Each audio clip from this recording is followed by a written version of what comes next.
Daniel is terrified by a vision.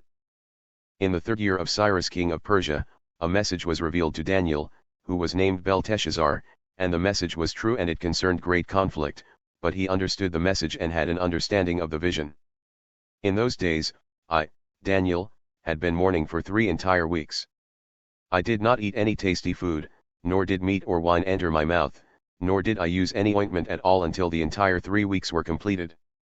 On the 24th day of the 1st month, while I was by the bank of the great river, that is, the Tigris, I raised my eyes and looked, and behold, there was a man dressed in linen, whose waist had a belt of pure gold of Uphaz.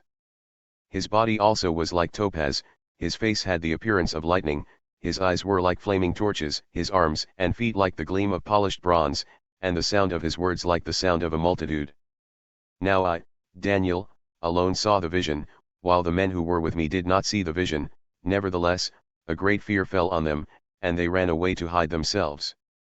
So I was left alone and saw this great vision, yet no strength was left in me, for my complexion turned to a deathly pallor, and I retained no strength. But I heard the sound of his words, and as soon as I heard the sound of his words, I fell into a deep sleep on my face, with my face to the ground. Daniel comforted. Then behold, a hand touched me and shook me on my hands and knees. And he said to me, Daniel, you who are treasured, understand the words that I am about to tell you and stand at your place, for I have now been sent to you. And when he had spoken this word to me, I stood up trembling.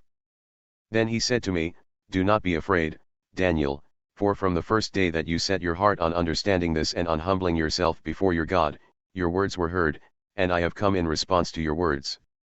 But the prince of the kingdom of Persia was standing in my way for 21 days, then behold, Michael, one of the chief princes, came to help me, for I had been left there with the kings of Persia. Now I have come to explain to you what will happen to your people in the latter days, because the vision pertains to the days still future. When he had spoken to me according to these words, I turned my face toward the ground and became speechless.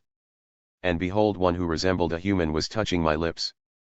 Then I opened my mouth and spoke and said to him who was standing before me, My Lord, due to the vision anguish has come upon me, and I have retained no strength. For how can such a servant of my Lord talk with such as my Lord? As for me, there remains just now no strength in me, nor has any breath been left in me.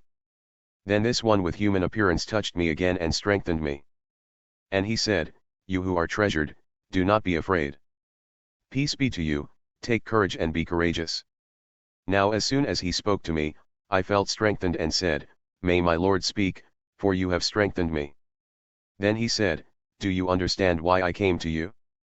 But I shall now return to fight against the prince of Persia, so I am leaving, and behold, the prince of Greece is about to come. However, I will tell you what is recorded in the writing of truth. Yet there is no one who stands firmly with me against these forces except Michael your prince.